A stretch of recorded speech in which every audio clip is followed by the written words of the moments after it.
ಮಧ್ಯಂತರ ವರದಿಗೆ ಸ್ವಾಗತ. ನಾನು ಪ್ರಿಯಾಂಕಾ. ಈಗ ಮುಖ್ಯಾಂಶಗಳು. ಟಿಕೆಟ್ ಘೋಷಣೆ ಬೆನ್ನಲ್ಲೇ ಕಾಂಗ್ರೆಸ್ನಲ್ಲಿ ಭಿನ್ನಮತ. ಸಿಎಂ ನಿವಾಸದಲ್ಲಿ ಅತೃಪ್ತ ಶಾಸಕರು ಸೇರಿ ಆಕಾಂಕ್ಷಿಗಳ ಆಕ್ರೋಶ ಸ್ಫೋಟ. ಬೆಳಗಾವಿ, ರಾಯಚೂರು, ಕೋಲಾರದಲ್ಲೂ ಬಂಡಾಯದ ಬಾವುಟ. ಟಿಕೆಟ್ ಸಿಗದಿದ್ದಕ್ಕೆ ಸಿಡಿದೆದ್ದ ಬಿಜೆಪಿ ಶಾಸಕ. ಸಚಿವ ಡಿಕೆಶಿ ಜೊತೆ ತಿಪ್ಪೇಸ್ವಾಮಿ ರಹಸ್ಯ ಮಾತುಕತೆ. ಕಾಂಗ್ರೆಸ್ ಸೇರ್ತಾರ ರೆಬಲ್ ಎಂಎಲ್ಎ. ಚುನಾವಣೆ ಸಮಯದಲ್ಲೇ ಟಾರ್ಗೆಟ್ ಆದ್ರ ಕೈ ನಾಯಕರು. ಆನೇಕಲ್ ಶಾಸಕ ಬಿ ಶಿವಣ್ಣ ನಿವಾಸದ ಮೇಲೆ ಐಟಿ ರೇಡ್. ಚಿಕ್ಕಮಗಳೂರಿನಲ್ಲೂ ಕಾಂಗ್ರೆಸ್ ನಾಯಕರಿಗೆ ಶಾಕ್.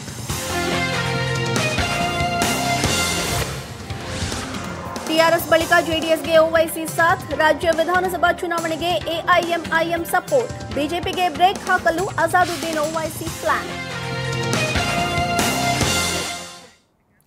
ಕಾಂಗ್ರೆಸ್ ಪಟ್ಟಿ ಬಿಡುಗಡೆಯಾಗ್ತಿದ್ದಂತೆ ಟಿಕೆಟ್ ಕೈತಪ್ಪಿದ್ದಕ್ಕೆ ಆಕಾಂಕ್ಷಿಗಳ ಆಕ್ರೋಶ ಭುಗಿಲೆದ್ದಿದೆ. ಇದರ ಜೊತೆ ಕೆಲ ಹಾಲಿ ಶಾಸಕರಿಗೂ ಹೈಕಮಾಂಡ್ ಟಿಕೆಟ್ ನೀಡದೆ ಶಾಕ್ ಕೊಟ್ಟಿದೆ.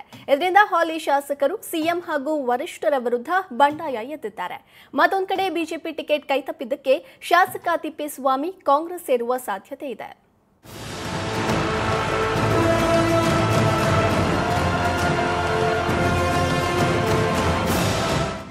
ಟಿಕೆಟ್ ಕೈತಪ್ಪಿದ್ದಕ್ಕೆ ಹಾಲಿ ಶಾಸಕರು ಕಂಗಾಲು. ಸಿಎಂ ಎದುರು ಚಿಮ್ಮನಕಟ್ಟಿ, ನಾಗರಾಜ್ ಅಳಲು. ರಾಜ್ಯದಲ್ಲಿ ವಿಧಾನಸಭಾ ಚುನಾವಣೆ ಅಖಾಡ ರಂಗೇರಿದ್ದು ಮತದಾನಕ್ಕೆ ಇನ್ನು 27 ದಿನವಷ್ಟೇ ಬಾಕಿ ಇದೆ. ಆಡಳಿತಾರೂಢ ಕಾಂಗ್ರೆಸ್ ಪಕ್ಷ ನಿನ್ನೆಯಷ್ಟೇ 218 ಕ್ಷೇತ್ರಗಳಿಗೆ ಅಭ್ಯರ್ಥಿಗಳ ಹೆಸರನ್ನ ಘೋಷಿಸಿದೆ. ಜೆಡಿಎಸ್ನಿಂದ ಬಂದ 7 ರೆಬಲ್ ಶಾಸಕರು ಸೇರಿದಂತೆ ಪಕ್ಷಾಂತರಿಗಳಿಗೆ ಟಿಕೆಟ್ ನೀಡಿರೋದು ಮೂಲ ಕಾಂಗ್ರೆಸ್ಸಿಗರ ಕಣ್ಣು ಕೆಂಪಾಗಿಸಿದೆ. ಅಚ್ಚರಿ ಎಂಬಂತೆ ಕಾಂಗ್ರೆಸ್ ಪಟ್ಟಿಯಲ್ಲಿ 11 ಹಾಲಿ ಶಾಸಕರಿಗೆ ಟಿಕೆಟ್ ಕೈತಪ್ಪಿದೆ. ಇದರಿಂದ ಕಾಂಗ್ರೆಸ್ನಲ್ಲಿ ಭಿನ್ನಮತ ಜೋರಾಗಿದೆ. ಟಿಕೆಟ್ ಕೈತಪ್ಪಿದ್ದಕ್ಕೆ ಬೆಳ್ಳಂಬೆಳಗ್ಗೆ ಸಿಎಂ ಸಿದ್ದರಾಮಯ್ಯ ನಿವಾಸಕ್ಕೆ ಬಾದಾಮಿ ಶಾಸಕ ಚಿಮ್ಮನಕಟ್ಟಿ, ಸಿರುಗುಪ್ಪ ಶಾಸಕ ಬಿಎಂ ನಾಗರಾಜ್ ಬಂದಿದ್ರು. ಈ ವೇಳೆ ಸಿಎಂ ಸಿದ್ದರಾಮಯ್ಯ ವಿರುದ್ಧ ಈ ಇಬ್ಬರು ಶಾಸಕರು ತಮ್ಮ ಅಸಮಾಧಾನ ಹೊರಹಾಕಿದ್ರು ಎನ್ನಲಾಗಿದೆ. ಇನ್ನು ಮಾಯಕೊಂಡ ಕ್ಷೇತ್ರದ ಹಾಲಿ ಶಾಸಕ ಶಿವಮೂರ್ತಿ ನಾಯಕ್ಗೂ ಕಾಂಗ್ರೆಸ್ನಿಂದ ಟಿಕೆಟ್ ಸಿಕ್ಕಿಲ್ಲ.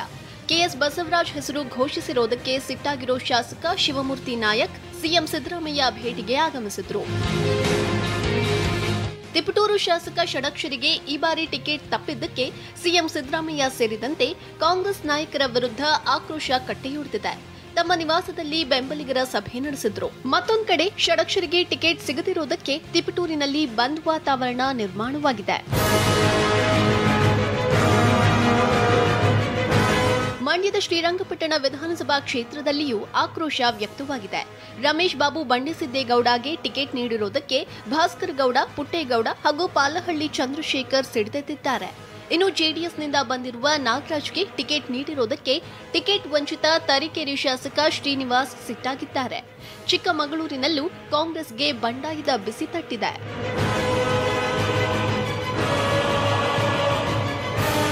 ಇನ್ನು ಬಿಜೆಪಿಯ ಹಾಲಿ ಶಾಸಕ ತಿಪ್ಪೇಸ್ವಾಮಿಗೆ ಟಿಕೆಟ್ ನಿರಾಕರಿಸಿ ಮೊಳಕಾಲ್ಮೂರು ಕ್ಷೇತ್ರಕ್ಕೆ ಸಂಸದ ಶ್ರೀರಾಮುಲು ಹೆಸರನ್ನ ಘೋಷಣೆ ಮಾಡಲಾಗಿದೆ. ಹೀಗಾಗಿ ಶ್ರೀರಾಮುಲು ಹಾಗೂ ಬಿಜೆಪಿ ವಿರುದ್ಧ ಸಮರ ಸಾರಿರುವ ತಿಪ್ಪೇಸ್ವಾಮಿ ಇಂಧನ ಸಚಿವ ಡಿಕೆ ಶಿವಕುಮಾರ್ ಅವರನ್ನ ಭೇಟಿಯಾಗಿ ಮಾತುಕತೆ ನಡೆಸಿರೋದು ಅಚ್ಚರಿಗೆ ಕಾರಣವಾಗಿದೆ. ಟಿಕೆಟ್ ಘೋಷಣೆ ಬೆನ್ನಲ್ಲೇ ಮೂರೂ ಪಕ್ಷಗಳಲ್ಲೂ ಬಂಡಾಯ ಭುಗಿಲೆದ್ದಿದ್ದು ವರಿಷ್ಠರು ಬಂಡಾಯ ಶಮನಕ್ಕೆ ಕಸರತ್ತು ನಡೆಸುತ್ತಿದ್ದಾರೆ.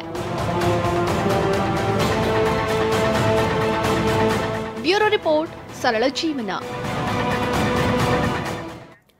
ಕಾಂಗ್ರೆಸ್ ಅಭ್ಯರ್ಥಿ ಪಟ್ಟಿ ಬಿಡುಗಡೆಯಾದ ಬೆನ್ನಲ್ಲೇ ಕೈಪಾಳ್ಯದಲ್ಲಿ ಭಿನ್ನಮತ ಭುಗಿಲೆದ್ದಿದೆ. ಬೆಳಗಾವಿಯ ಕಿತ್ತೂರು ಕ್ಷೇತ್ರಕ್ಕೆ ಇನ್ನೂ ಅಭ್ಯರ್ಥಿಯನ್ನ ಘೋಷಿಸದ ಹಿನ್ನೆಲೆ ಡಿಬಿ ಇಮಾನ್ದಾರ್ ಬೆಂಬಲಿಗರು ಹಾಗೂ ಬಾಬಾ ಸಾಹೇಬ್ ಪಾಟೀಲ್ ಬೆಂಬಲಿಗರು ಪ್ರತಿಭಟನೆಗೆ ಇಳಿದಿದ್ದಾರೆ. ಒಂದು ಬಣ ಡಿಬಿ ಇಮಾನ್ದಾರ್ಗೆ ಟಿಕೆಟ್ ನೀಡುವಂತೆ ಆಗ್ರಹಿಸಿ ಕೋಟೆ ಮುಂಭಾಗದ ಅರಳಿಕಟ್ಟೆ ವೃತ್ತದಲ್ಲಿ ಪ್ರತಿಭಟನೆ ನಡೆಸುತ್ತಿದ್ರೆ, ಮತ್ತೊಂದು ಕಡೆ ಬಾಬಾ ಸಾಹೇಬ್ ಪಾಟೀಲ್ಗೆ ಟಿಕೆಟ್ ನೀಡಬೇಕು ಅಂತ ಬೆಂಬಲಿಗರು ಕಿತ್ತೂರು ಚೆನ್ನಮ್ಮ ಸರ್ಕಲ್ನಲ್ಲಿ ಟೈರ್ಗೆ ಬೆಂಕಿ ಹಚ್ಚಿ ಪ್ರತಿಭಟನೆ ಮಾಡಿದ್ರು. ಎರಡೂ ಬಣಗಳಲ್ಲಿ ಭಿನ್ನಮತ ಭುಗಿಲೆದ್ದಿದ್ದು, ಟಿಕೆಟ್ ನೀಡದಿದ್ರೆ ಎರಡೂ ಬಣದವರು ಸಾಮೂಹಿಕ ರಾಜೀನಾಮೆ ನೀಡುವುದಾಗಿ ಬೆದರಿಕೆ ಹಾಕಿದ್ದಾರೆ.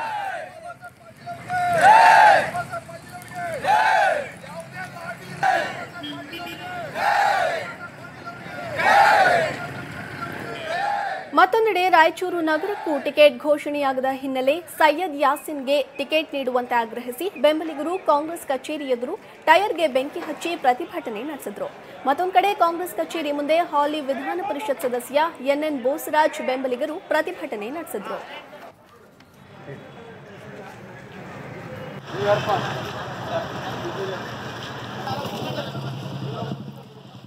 ಇನ್ನು ಬೀದರ್ ದಕ್ಷಿಣ ಕ್ಷೇತ್ರಕ್ಕೆ ವಲಸಿಗ ಅಶೋಕ್ ಖೇಣಿಗೆ ಟಿಕೆಟ್ ನೀಡಿರುವುದಕ್ಕೆ ತೀವ್ರ ವಿರೋಧ ವ್ಯಕ್ತವಾಗಿದೆ. ಈ ಕ್ಷೇತ್ರದ ಪ್ರಬಲ ಟಿಕೆಟ್ ಆಕಾಂಕ್ಷಿಯಾಗಿದ್ದ ಧರಂಸಿಂಗ್ ಅಳಿಯ ಚಂದ್ರಸಿಂಗ್ ಸಿಎಂ ಸಿದ್ದರಾಮಯ್ಯ ಹಾಗೂ ಕೆಪಿಸಿ ಅಧ್ಯಕ್ಷ ಪರಮೇಶ್ವರ್ ವಿರುದ್ಧ ಆಕ್ರೋಶ ವ್ಯಕ್ತಪಡಿಸಿದ್ರು. ಇವತ್ತು ನಾನು ಟಿಕೆಟ್ ಕೇಳಿದೆ ಅಂತ ಇದರಲ್ಲಿ ನನ್ಗೆ ಮನ್ನಣೆ ಇವತ್ತು ಸಿಗ್ಲಿಲ್ಲ. ಯಾಕಂದ್ರೆ ಒಬ್ಬ ಕಳಂಕಿತರಿಗೆ, ಒಬ್ಬ ರೈತರ ದ್ರೋಹಿ ಅಂತವರಿಗೆ ಇವತ್ತು ಟಿಕೆಟ್ ಕೊಟ್ಟಿದ್ದಾರೆ ಕಾಂಗ್ರೆಸ್ ಪಕ್ಷ.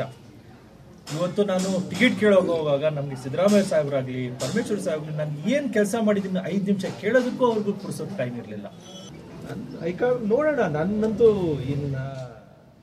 ಅಭ್ಯರ್ಥಿಗಳ ಪಟ್ಟಿ ಬಿಡುಗಡೆಗೂ ಮುನ್ನವೇ ಅಸಮಾಧಾನಗೊಂಡು ತನ್ನ ಸ್ಥಾನಕ್ಕೆ ರಾಜೀನಾಮೆ ನೀಡಿದ್ದ ವಿಆರ್ ಸುದರ್ಶನ್ ಹಾಗೂ ಅನಿಲ್ ಕುಮಾರ್ ಇಂದು ಕೋಲಾರದಲ್ಲಿ ಪತ್ರಿಕಾಗೋಷ್ಠಿ ಕರೆದಿದ್ದಾರೆ. ಕೋಲಾರ ವಿಧಾನಸಭಾ ಕ್ಷೇತ್ರದ ಟಿಕೆಟ್ ಆಕಾಂಕ್ಷಿಯಾಗಿದ್ದ ವಿಆರ್ ಸುದರ್ಶನ್ ಕಾಂಗ್ರೆಸ್ ಪಟ್ಟಿ ವಿರುದ್ಧ ಕೋರ್ಟ್ ಮೆಟ್ಟಿಲೇರಲು ನಿರ್ಧರಿಸಿದ್ದಾರೆ ಎನ್ನಲಾಗಿದೆ.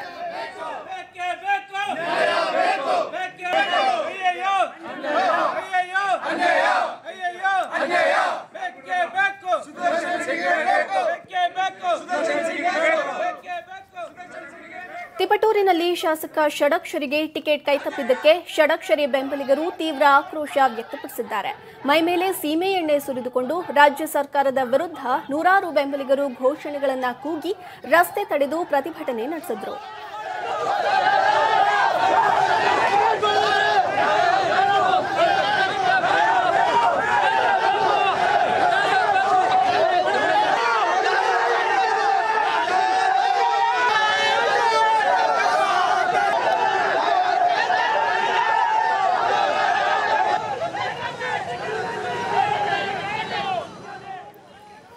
ಕಾಂಗ್ರೆಸ್ ಅಭ್ಯರ್ಥಿಯ ಮೊದಲ ಪಟ್ಟಿಯಲ್ಲಿ ಬೆಂಗಳೂರಿನ ಮಹಾಲಕ್ಷ್ಮಿ ಲೇಔಟ್ ಕ್ಷೇತ್ರದಿಂದ ಎಚ್ಎಸ್ ಮಂಜುನಾಥ್ಗೆ ಟಿಕೆಟ್ ನೀಡಿದ್ದಕ್ಕೆ ಮತ್ತೊಬ್ಬ ಟಿಕೆಟ್ ಆಕಾಂಕ್ಷಿ ಡಾಕ್ಟರ್ ಗಿರೀಶ್ ನಾಶಿ ಬೆಂಬಲಿಗರು ಸಿಡಿದೆದ್ದಿದ್ದಾರೆ.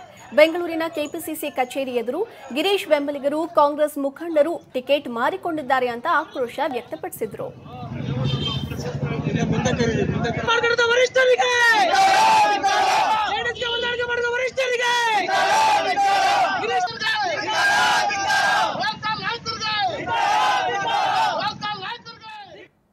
ಬಾಗಲಕೋಟೆಯ ಮುಧೋಳ್ ಕ್ಷೇತ್ರದ ಹಾಲಿ ಸಚಿವ ತಿಮ್ಮಾಪುರ್ಗೆ ಟಿಕೆಟ್ ಕೈತಪ್ಪಿದ್ದಕ್ಕೆ ಬೆಂಬಲಿಗರು ಮುಧೋಳ್ ಬಂದ್ಗೆ ಕರೆ ಕೊಟ್ಟಿದ್ದಾರೆ. ತಿಮ್ಮಾಪುರ್ ಬದಲಿಗೆ ಸತೀಶ್ ಬಂಡಿವಡ್ಡರಿಗೆ ಟಿಕೆಟ್ ನೀಡಿದ್ದಕ್ಕೆ ಆಕ್ರೋಶ ವ್ಯಕ್ತವಾಗಿದೆ.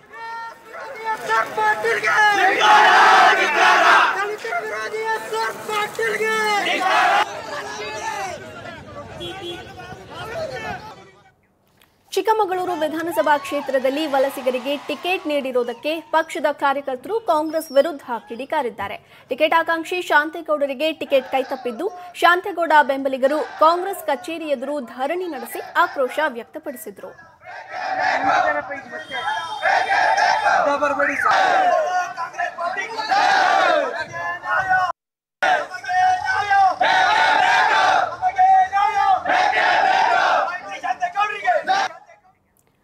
ಅತ್ತ ಟಿಕೆಟ್ ಸಿಗದಿರುವುದಕ್ಕೆ ಆಕಾಂಕ್ಷಿಗಳು ಸಿಡಿದೆದ್ದಿದ್ರೆ ಇತ್ತ ಟಿಕೆಟ್ ಸಿಕ್ಕ ಖುಷಿಗೆ ಅಭ್ಯರ್ಥಿಗಳು ಕೆಪಿಸಿಸಿ ಅಧ್ಯಕ್ಷ ಡಾಕ್ಟರ್ ಜಿ ಪರಮೇಶ್ವರ್ಗೆ ಧನ್ಯವಾದ ಸಲ್ಲಿಸಿದ್ದಾರೆ. ಬೆಂಗಳೂರಿನ ಸದಾಶಿವನಗರದ ಪರಮೇಶ್ವರ್ ನಿವಾಸಕ್ಕೆ ಭೇಟಿ ನೀಡಿದ ಶಿಡ್ಲಘಟ್ಟದ ಕಾಂಗ್ರೆಸ್ ಅಭ್ಯರ್ಥಿ ವಿ ಮುನಿಯಪ್ಪ, ಯಲ್ಲಾಪುರ ಶಾಸಕ ಶಿವರಾಮ್ ಹೆಬ್ಬಾರ್, ಮಲ್ಲೇಶ್ವರಂ ಅಭ್ಯರ್ಥಿ ಎಂಆರ್ ಸೀತಾರಾಮ್, ಶಾಸಕ ಪಿಟಿ ಪರಮೇಶ್ವರ್ ನಾಯಕ್ ಜೊತೆಗೆ ಮೊಳಕಾಲ್ಮೂರು ವಿಧಾನಸಭಾ ಕ್ಷೇತ್ರದ ಅಭ್ಯರ್ಥಿ ಡಾಕ್ಟರ್ ಯೋಗೇಶ್ ಬಾಬು ಕೂಡ ಪರಮೇಶ್ವರ್ ನಿವಾಸಕ್ಕೆ ಆಗಮಿಸಿದ್ರು. ಪಾವಗಡ ಕ್ಷೇತ್ರದ ಅಭ್ಯರ್ಥಿ ವೆಂಕಟರಮಣಪ್ಪ, ಸಿವಿ ರಾಮನಗರ ಅಭ್ಯರ್ಥಿ ಸಂಪತ್ ರಾಜ್ ಕೂಡ ಆಗಮಿಸಿ ಪರಮೇಶ್ವರ್ಗೆ ಧನ್ಯವಾದ ಸಲ್ಲಿಸಿದ್ರು. ಈ ವೇಳೆ ಮಾತನಾಡಿದ ಕೆಪಿಸಿಸಿ ಅಧ್ಯಕ್ಷ ಪರಮೇಶ್ವರ್, ನಾವು ಸರ್ವೆ ಮಾಡಿ ಎಲೆಕ್ಷನ್ ಕಮಿಟಿ ಸ್ಕ್ರೀನಿಂಗ್ ಕಮಿಟಿಯಲ್ಲಿ ಚರ್ಚೆ ಮಾಡಿ ಅಭ್ಯರ್ಥಿಗಳ ಆಯ್ಕೆ ಮಾಡಿದ್ದೇವೆ. ಟಿಕೆಟ್ ಸಿಗದಿದ್ರೆ ಸ್ವಾಭಾವಿಕವಾಗಿ ಕೆಲವರಿಗೆ ನಿರಾಸೆಯಾಗಿರುತ್ತೆ. ಮುಂದೆ ಅವರನ್ನೆಲ್ಲ ಕರೆದು ಮಾತನಾಡಿಸ್ತೀವಿ ಅಂದ್ರು.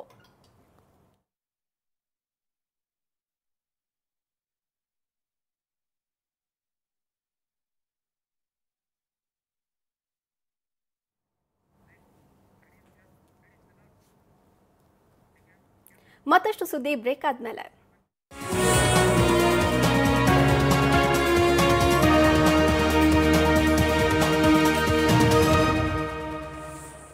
ಮಧ್ಯಂತರ ವರದಿಗೆ ಮತ್ತೊಮ್ಮೆ ಸ್ವಾಗತ. ವಿಧಾನಸಭೆ ಚುನಾವಣೆ ಹಿನ್ನೆಲೆಯಲ್ಲಿ ಸಿಎಂ ಸಿದ್ದರಾಮಯ್ಯ ತಮ್ಮ ತವರು ಕ್ಷೇತ್ರದಲ್ಲಿ ಮತ್ತೆ ಭರ್ಜರಿ ಪ್ರಚಾರ ಮಾಡ್ತಾ ಇದ್ದಾರೆ.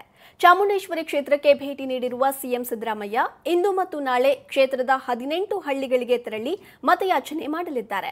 ಈ ಹಿನ್ನೆಲೆ ಮೈಸೂರಿನಲ್ಲಿ ಪತ್ರಕರ್ತರೊಂದಿಗೆ ಮಾತನಾಡಿದ ಸಿಎಂ ಸಿದ್ದರಾಮಯ್ಯ, ಈ ಹಿಂದೆ ಉಪಚುನಾವಣೆಯಲ್ಲಿಯೂ ಕುಮಾರಸ್ವಾಮಿ ಚಾಮುಂಡೇಶ್ವರಿಯಲ್ಲಿ ಪ್ರಚಾರ ಮಾಡಿದ್ರು.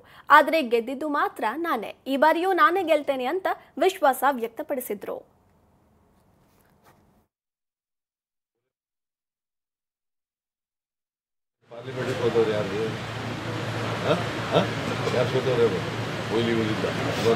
ಚನ್ನಪಟ್ಟಣದಲ್ಲಿ ಅವ್ರ ಮಿಸಸ್ ಸೋಲಿಲ್ವಾ, ಅದೇ ಕೆಲಸಗಳಕ್ಕೆ ಇಬ್ಬರು ಏನು ಮಾಡ್ತಾರೆ. ಅವರೇ ಪಾರ್ಲಿಮೆಂಟ್ಗೆ ಸೋಲಿಲ್ಲ. ಹೋದ ಸಾರಿ ಪಾರ್ಲಿಮೆಂಟ್ಗೆ ಹೋದವ್ರು ಯಾರು ಸೋತವ್ರೆ ಕೊಹ್ಲಿಗಳಿಂದ. ಚನ್ನಪಟ್ಟಣದಲ್ಲಿ ಅವ್ರ ಮಿಸಸ್ ಕಾಂಗ್ರೆಸ್ ಟಿಕೆಟ್ ಘೋಷಣೆ ಬೆನ್ನಲ್ಲೇ ಆನೇಕಲ್ ಶಾಸಕ ಬಿ ಶಿವಣ್ಣಗೆ ಐಟಿ ಶಾಕ್ ಕೊಟ್ಟಿದೆ. ಎಂಎಲ್ಎ ಶಿವಣ್ಣ ಅವರ ನಿವಾಸದ ಮೇಲೆ ಆದಾಯ ತೆರಿಗೆ ಅಧಿಕಾರಿಗಳು ಇಂದು ಬೆಳ್ಳಂಬೆಳಗ್ಗೆ ದಾಳಿ ನಡೆಸಿದ್ದಾರೆ. ಚಂದಾಪುರದಲ್ಲಿರೋ ಸೂರ್ಯ ಸಿಟಿ ನಿವಾಸ ಹಾಗೂ ಕಚೇರಿ ಮೇಲೆ ಐಟಿ ಅಧಿಕಾರಿಗಳು ದಾಳಿ ನಡೆಸಿ ದಾಖಲೆಗಳ ಪರಿಶೀಲನೆ ನಡೆಸಿದ್ದಾರೆ. ಇನ್ನು ಐಟಿ ದಾಳಿಗೆ ಶಿವಣ್ಣ ಬೆಂಬಲಿಗರು ಆಕ್ರೋಶ ವ್ಯಕ್ತಪಡಿಸಿದ್ದು, ಇದು ರಾಜಕೀಯ ಪ್ರೇರಿತ ದಾಳಿ ಅಂತ ಆರೋಪಿಸಿದ್ದಾರೆ.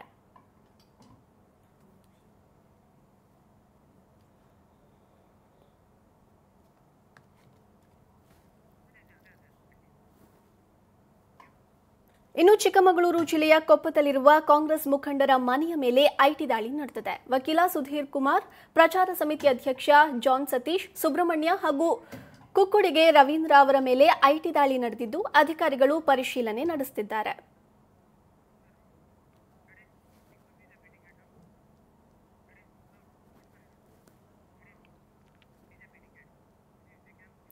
ವಿಧಾನಸಭೆ ಚುನಾವಣೆಗೆ ಕಾಂಗ್ರೆಸ್ ಅಭ್ಯರ್ಥಿಗಳ ಪಟ್ಟಿ ಬಿಡುಗಡೆಯಾದ ಹಿನ್ನೆಲೆ ಕಾಂಗ್ರೆಸ್ ಹುರಿಯಾಳುಗಳು ವಿರುದ್ಧ ಸಮರ್ಥ ಅಭ್ಯರ್ಥಿ ಹಾಕಲು ಬಿಜೆಪಿ ಪ್ಲಾನ್ ಮಾಡ್ತಿದೆ ಎನ್ನಲಾಗಿದೆ. ಹೀಗಾಗಿ ಕೊನೆ ಕ್ಷಣದಲ್ಲಿ ಬಿಜೆಪಿಯ 2ನೇ ಪಟ್ಟಿ ಬಿಡುಗಡೆ ವಿಳಂಬವಾಗಿದೆ. ಕಾಂಗ್ರೆಸ್ ವಿರುದ್ಧ ಸಮರ ಸಾರಲು ಬಿಜೆಪಿಯ 2ನೇ ಅಭ್ಯರ್ಥಿಗಳ ಪಟ್ಟಿಯಲ್ಲಿ ಮತ್ತೆ ಪರಿಷ್ಕರಣೆ ಮಾಡಲು ಹೈಕಮಾಂಡ್ ಮುಂದಾಗಿದೆ. ಈ ಹಿನ್ನೆಲೆಯಲ್ಲಿ ನಿನ್ನೆ ರಾತ್ರಿ ಬಿಡುಗಡೆಯಾಗಬೇಕಿದ್ದ ಸೆಕೆಂಡ್ ಲಿಸ್ಟ್ ಅನ್ನ ಹೈಕಮಾಂಡ್ ಇಂದು ಬಿಡುಗಡೆ ಮಾಡಬಹುದು ಅಂತ ಮೂಲಗಳಿಂದ ತಿಳಿದು ಬಂದಿದೆ. ಮತ್ತೊಂದೆಡೆ ಟಿಕೆಟ್ ಕೈತಪ್ಪುವ ಆತಂಕ ಎದುರಿಸುತ್ತಿರುವ ಬಿಜೆಪಿ ಘಟಾನುಘಟಿಗಳು ಇಂದು ಬೆಳ್ಳಂಬೆಳಗ್ಗೆ ಬಿಜೆಪಿ ರಾಜ್ಯಾಧ್ಯಕ್ಷ ಬಿಎಸ್ವೈ ನಿವಾಸಕ್ಕೆ ತೆರಳಿ ಟಿಕೆಟ್ ಪಡೆಯಲು ಕಸರತ್ತು ನಡೆಸುತ್ತಿದ್ದಾರೆ. ಮುದ್ದೇಬಿಹಾಳ ಕ್ಷೇತ್ರದ ಟಿಕೆಟ್ ಆಕಾಂಕ್ಷಿ ನಡಹಳ್ಳಿ, ಗಾಂಧಿನಗರ ಕ್ಷೇತ್ರದ ಟಿಕೆಟ್ ಆಕಾಂಕ್ಷಿ ಗಂಗಾಧರ್ ಸೇರಿದಂತೆ ಹಲವು ಮುಖಂಡರು ಬೆಂಗಳೂರಿನ ಬಿಎಸ್ವೈ ನಿವಾಸದಲ್ಲಿ ಯಡಿಯೂರಪ್ಪ ಅವರನ್ನ ಭೇಟಿ ಮಾಡಿ ಮಾತುಕತೆ ನಡೆಸಿದ್ದಾರೆ.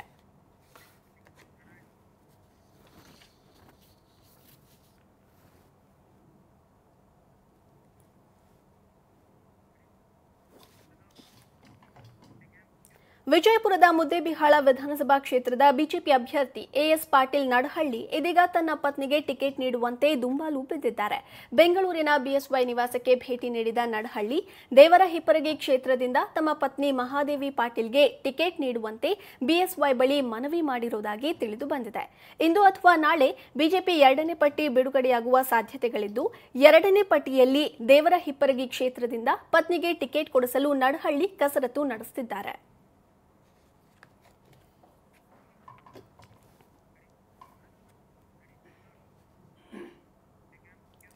ಇನ್ನು ಬಿಜೆಪಿ ರಾಷ್ಟ್ರಾಧ್ಯಕ್ಷ ಅಮಿತ್ ಶಾ ನಾಳೆ ರಾತ್ರಿ ಬೆಂಗಳೂರಿಗೆ ಆಗಮಿಸಲಿದ್ದಾರೆ. ನಾಳೆಯಿಂದ 3 ದಿನಗಳ ಕಾಲ ಬೆಂಗಳೂರಿನಲ್ಲಿ ವಾಸ್ತವ್ಯ ಹೂಡಲಿದ್ದಾರೆ. ಈ ವೇಳೆ ಬಿಜೆಪಿ ಶಕ್ತಿ ಕೇಂದ್ರದ ಪ್ರಮುಖರ ಸಭೆ ನಡೆಸಲಿದ್ದಾರೆ. ಜೊತೆಗೆ ಪ್ರಾದೇಶಿಕ ಉಸ್ತುವಾರಿಗಳ ಸಭೆ, ಸಾಮಾಜಿಕ ಜಾಲತಾಣ, ಮಾಧ್ಯಮ ನಿರ್ವಹಣಾ ವಿಭಾಗ, ಮಾಧ್ಯಮ ವಕ್ತಾರರ ಜೊತೆ ಅಮಿತ್ ಶಾ ಸರಣಿ ಸಭೆ ನಡೆಸಲಿದ್ದಾರೆ. ಇದಾದ ಬಳಿಕ ಹೊಸಕೋಟೆಯಲ್ಲಿ ಅಮಿತ್ ಶಾ ರೋಡ್ ಶೋ ನಡೆಸಲಿದ್ದಾರೆ.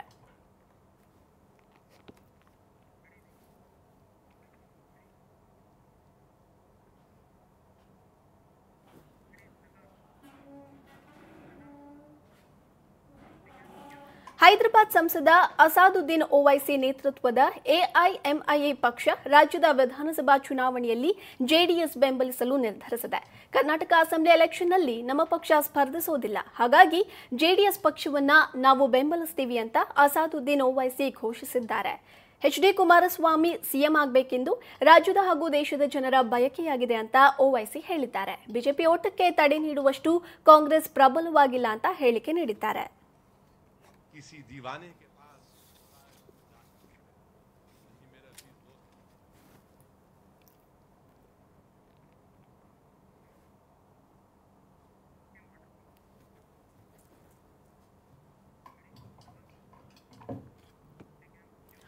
ಊರಿನಲ್ಲಿ ಬೃಹತ್ ಗಾತ್ರದ ಟ್ಯಾಂಕರ್ಗಳಿವೆ. ಆದರೂ ಗ್ರಾಮಸ್ಥರಿಗೆ ನೀರಿನ ಬವಣೆ ಮಾತ್ರ ತಪ್ಪಿಲ್ಲ. ಜೀವಜಲಕ್ಕಾಗಿ ಜನ ಕೊಡ ಹಿಡಿದು ಕಾಯುವುದರಲ್ಲೇ ದಿನ ಕಳೆಯುವಂತಾಗಿದೆ. ಯಾವುದು ಆ ನತದೃಷ್ಟ ಗ್ರಾಮ ಅಂತೀರಾ? ಈ ಸ್ಟೋರಿ ನೋಡಿ.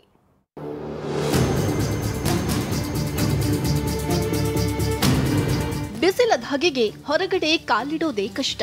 ಅದರಲ್ಲೂ ಉರಿ ಬಿಸಿಲು ನೆತ್ತಿ ಸುಡುತ್ತೆ. ಚಿಕ್ಕಮಗಳೂರಿನ ಕಡೂರು ತಾಲೂಕು ಗಡಿ ಪ್ರದೇಶವಾದ ಆಸಂದಿ ಗ್ರಾಮದ ದುಸ್ಥಿತಿ ಕೇಳೂರೇ ಇಲ್ಲದಂತಾಗಿದೆ. ಕುಡಿಯೋ ನೀರಿಗೆ ಹಾಹಾಕಾರ ಶುರುವಾಗಿದೆ. ಆಳೆತ್ತರದ ಬೃಹತ್ ಟ್ಯಾಂಕರ್ಗಳಿದ್ರೂ ನೀರೇ ಇರಲ್ಲ.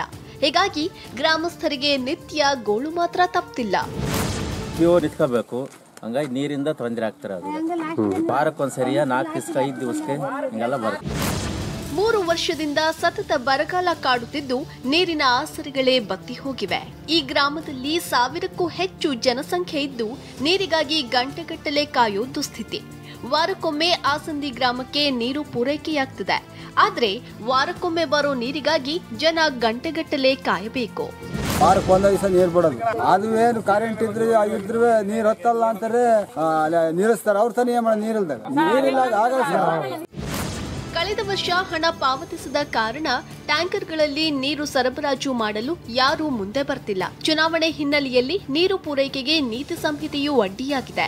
ಒಟ್ಟಿನಲ್ಲಿ ನೀರಿಗಾಗಿ ಆಸಂದಿ ಜನರ ಪರದಾಟ ಸರ್ಕಾರ ಮತ್ತು ಜನಪ್ರತಿನಿಧಿಗಳಿಗೆ ಕೇಳಿಸ್ತಿಲ್ಲ. ಇನ್ನಾದರೂ ಸಂಬಂಧಪಟ್ಟ ಅಧಿಕಾರಿಗಳು ಎಚ್ಚೆತ್ತು ಈ ಗ್ರಾಮದ ನೀರಿನ ಸಮಸ್ಯೆಗೆ ಮುಕ್ತಿ ಕಲ್ಪಿಸಬೇಕಿದೆ. ಬ್ಯೂರೋ ರಿಪೋರ್ಟ್, ಸರಳ ಜೀವನ. ಮಧ್ಯಂತರ ವರದಿಯಲ್ಲಿ ಈಗ ಒಂದು ಬ್ರೇಕ್.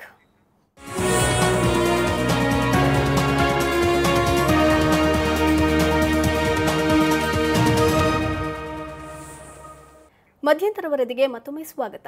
2007ರಲ್ಲಿ ಹೈದರಾಬಾದ್ನ ಮೆಕ್ಕಾ ಮಸೀದಿ ಬಾಂಬ್ ಸ್ಫೋಟ ಪ್ರಕರಣಕ್ಕೆ ಸಂಬಂಧಪಟ್ಟಂತೆ ಪ್ರಮುಖ ಆರೋಪಿ ಸ್ವಾಮಿ ಅಸೀಮಾನಂದ ಸೇರಿ ಎಲ್ಲಾ 5 ಆರೋಪಿಗಳನ್ನು ಎನ್ಐಎ ವಿಶೇಷ ನ್ಯಾಯಾಲಯ ಖುಲಾಸೆಗೊಳಿಸಿದೆ.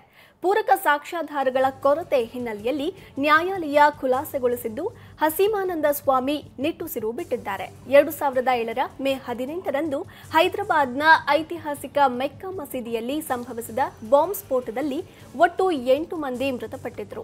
50ಕ್ಕೂ ಹೆಚ್ಚು ಜನ ಈ ಸಂದರ್ಭದಲ್ಲಿ ಗಾಯಗೊಂಡಿದ್ರು.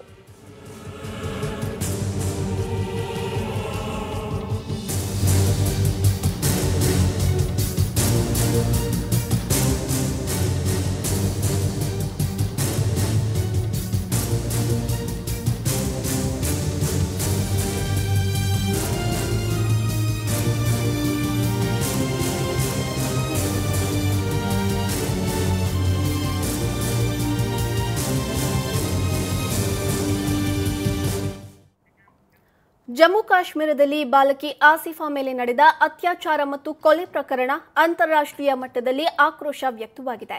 ಇವತ್ತು ಕಥುವಾದ ಕೆಳ ನ್ಯಾಯಾಲಯದಲ್ಲಿ ಆಸಿಫಾಳ ಕುಟುಂಬಸ್ಥರು ಸಲ್ಲಿಸಿದ್ದ ಅರ್ಜಿಯ ವಿಚಾರಣೆ ನಡೆಸಿದ ನ್ಯಾಯಾಧೀಶರು ಮುಂದಿನ ವಿಚಾರಣೆಯನ್ನ ಏಪ್ರಿಲ್ 28ಕ್ಕೆ ಮುಂದೂಡಿದ್ದಾರೆ.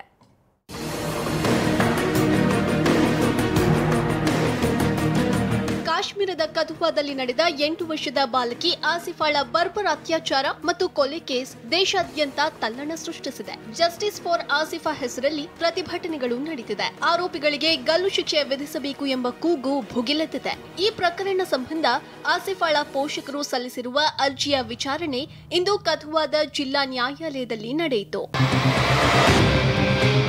ಈ ವೇಳೆ ಎಲ್ಲ ಆರೋಪಿಗಳನ್ನ ಕೋರ್ಟ್ಗೆ ಹಾಜರುಪಡಿಸಲಾಗಿತ್ತು. ಈ ವೇಳೆ ಎಲ್ಲ ಆರೋಪಿಗಳಿಗೂ ಪ್ರಕರಣದ ಚಾರ್ಜ್ ಶೀಟ್ ಪ್ರತಿಯನ್ನ ನೀಡುವಂತೆ ನ್ಯಾಯಾಧೀಶರು ಸೂಚಿಸಿ ವಿಚಾರಣೆಯನ್ನ ಏಪ್ರಿಲ್ 28ಕ್ಕೆ ಮುಂದೂಡಲಾಗಿದೆ. ಜಮ್ಮು ಕಾಶ್ಮೀರ ಸರ್ಕಾರ 2 ಸರ್ಕಾರಿ ಅಭಿಯೋಜಕರನ್ನ ಪ್ರಕರಣ ಸಂಬಂಧ ನೇಮಿಸಿದ್ದು, ಇಬ್ಬರು ಸಹ ಸಿಖ್ ಸಮುದಾಯಕ್ಕೆ ಸೇರಿದವರಾಗಿದ್ದಾರೆ. ಈ ಪ್ರಕರಣವು ಹಿಂದೂ ಮುಸ್ಲಿಮರ ಮಧ್ಯೆ ಸಾಮರಸ್ಯ ಕಾಪಾಡುವ ದೃಷ್ಟಿಯಿಂದಾಗಿ ಈ ನಿರ್ಧಾರಕ್ಕೆ ಬರಲಾಗಿದೆ. ಇನ್ನೊಂದೆಡೆ ಸಂತ್ರಸ್ತ ಬಾಲಕಿಯ ತಂದೆ ಪ್ರಕರಣದ ವಿಚಾರಣೆಯನ್ನ ಜಮ್ಮು ಕಾಶ್ಮೀರದಲ್ಲಿ ನಡೆಸೋದು ಬೇಡ, ಚಂಡೀಗಢದಲ್ಲಿ ನಡೆಸುವಂತೆ ಸುಪ್ರೀಂ ಕೋರ್ಟ್ಗೆ ಮನವಿ ಮಾಡಿದ್ದಾರೆ. ಪ್ರಕರಣ ಸಂಬಂಧ 8 ಜನರ ವಿರುದ್ಧ ಎಫ್ಐಆರ್ ದಾಖಲಿಸಲಾಗಿದ್ದು, ಇನ್ನೊಂದು ಪ್ರಕರಣದಲ್ಲಿ ಆರೋಪಿಗಳ ವಿರುದ್ಧ ಚಾರ್ಜ್ ಶೀಟ್ ಹಾಕದಂತೆ ತಡೆದ ಸಂಬಂಧ ವಕೀಲರ ತಂಡದ ವಿರುದ್ಧವೂ ಎಫ್ಐಆರ್ ದಾಖಲಾಗಿದೆ. ಅಚ್ಚರಿಯ ಬೆಳವಣಿಗೆಯೊಂದರಲ್ಲಿ ಆಸಿಫಾಳ ಪ್ರಕರಣದಲ್ಲಿ ವಾದಿಸುತ್ತಿರುವ ವಕೀಲೆ ರಾಜ್ವತ್ ಅವರಿಗೆ ಬೆದರಿಕೆಯೊಡ್ಡಲಾಗಿದೆ. ಇದ್ಯಾವುದಕ್ಕೂ ಹೆದರದ ರಾಜ್ವತ್ ಆಸಿಫಾಳಿಗೆ ನ್ಯಾಯ ಕೊಡಿಸಲು ನನ್ನ ಹೋರಾಟ ಮುಂದುವರಿಯಲಿದೆ ಎಂದಿದ್ದಾರೆ. ಈ ಪ್ರಕರಣ ಸಂಬಂಧ ರ್ಯಾಲಿ ನಡೆಸಿ ಸಮರ್ಥಿಸಿಕೊಂಡಿದ್ದ ಬಿಜೆಪಿಯ ಇಬ್ಬರು ಸಚಿವರಾದ ಚಂದ್ರಪ್ರಕಾಶ್ ಗಂಗಾ ಮತ್ತು ಲಾಲ್ ಸಿಂಗ್ ಮಂತ್ರಿ ಸ್ಥಾನಕ್ಕೆ ಈಗಾಗಲೇ ರಾಜೀನಾಮೆ ನೀಡಿದ್ದಾರೆ. ಇನ್ನು ಈ ಕೇಸ್ನ ವಿಚಾರಣೆ ನಡೆಸಲು ವಿಶೇಷ ತ್ವರಿತಗತಿಯ ನ್ಯಾಯಾಲಯ ಸ್ಥಾಪಿಸುವಂತೆ ಜಮ್ಮು ಕಾಶ್ಮೀರ ಸಿಎಂ ಮೆಹಬೂಬಾ ಮುಫ್ತಿ ಹೈಕೋರ್ಟ್ ಮುಖ್ಯ ನ್ಯಾಯಮೂರ್ತಿಗಳಿಗೆ ಪತ್ರ ಬರೆದಿದ್ದಾರೆ. ಒಟ್ನಲ್ಲಿ ಬಾಲಕಿ ಆಸಿಫಾ ಮೇಲಿನ ಅತ್ಯಾಚಾರ ಪ್ರಕರಣಕ್ಕೆ ಎಲ್ಲೆಡೆಯಿಂದ ತೀವ್ರ ಖಂಡನೆ ವ್ಯಕ್ತವಾಗಿದ್ದು, ವಿಶ್ವಸಂಸ್ಥೆ ಸೇರಿ ಅಂತಾರಾಷ್ಟ್ರೀಯ ವಲಯದಿಂದಲೂ ಒತ್ತಡ ಹೆಚ್ಚಾಗ್ತಿದೆ. ಹೀಗಾಗಿ ಅತ್ಯಾಚಾರಿಗಳಿಗೆ ಕಠಿಣ ಶಿಕ್ಷೆ ವಿಧಿಸಬೇಕು ಎಂಬ ಕೂಗು ದೇಶಾದ್ಯಂತ ಕೇಳಿಬರ್ತಿದೆ. ಬ್ಯೂರೋ ರಿಪೋರ್ಟ್, ಸರಳ ಜೀವನ.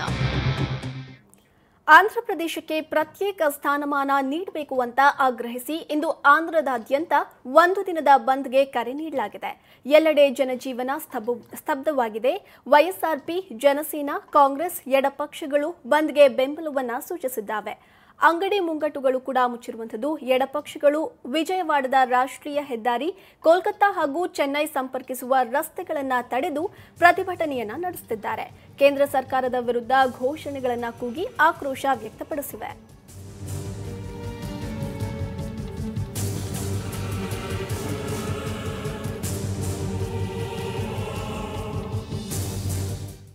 ಉತ್ತರ ಪ್ರದೇಶದ ಉನ್ನಾವ್ ಅತ್ಯಾಚಾರ ಪ್ರಕರಣದ ಆರೋಪಿಯಾಗಿರುವ ಬಿಜೆಪಿ ಶಾಸಕ ಕುಲದೀಪ್ ಸೆಂಗಾರ್ಗೆ ಸಿಬಿಐ ಡ್ರಿಲ್ ಮುಂದುವರೆದಿದೆ.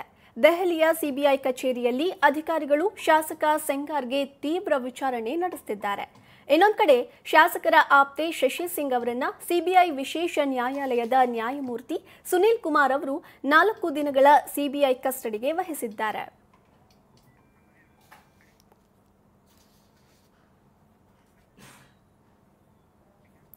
ಈಗ ಮತ್ತೊಮ್ಮೆ ಮುಖ್ಯಾಂಶಗಳು.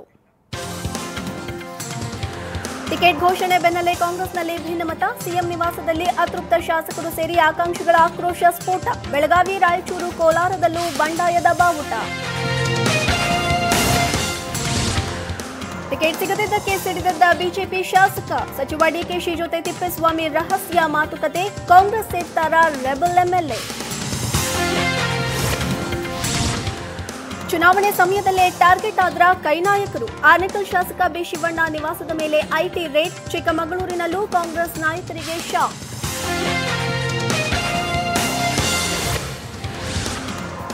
ಟಿಆರ್ಎಸ್ ಬಳಿಕ ಜೆಡಿಎಸ್ಗೆ ಓವೈಸಿ ಸಾಥ್. ರಾಜ್ಯ ವಿಧಾನಸಭಾ ಚುನಾವಣೆಗೆ ಎಐಎಂಐಐ ಸಪೋರ್ಟ್. ಬಿಜೆಪಿಗೆ ಬ್ರೇಕ್ ಹಾಕಲು ಅಸಾದುದ್ದೀನ್ ಓವೈಸಿ ಪ್ಲಾನ್. ಇವೆಷ್ಟು ಈವರೆಗಿನ ಪ್ರಮುಖ ಸುದ್ದಿ. ಈಗ ಮನೆಯೊಳಗೆ ಪ್ರಸಾರವಾಗುತ್ತೆ. ನೋಡ್ತಾ ಇರಿ ಸರಳ ಜೀವನ. ಇದು ಮನುಕುಲದ ಒಳಿತಿಗಾಗಿ.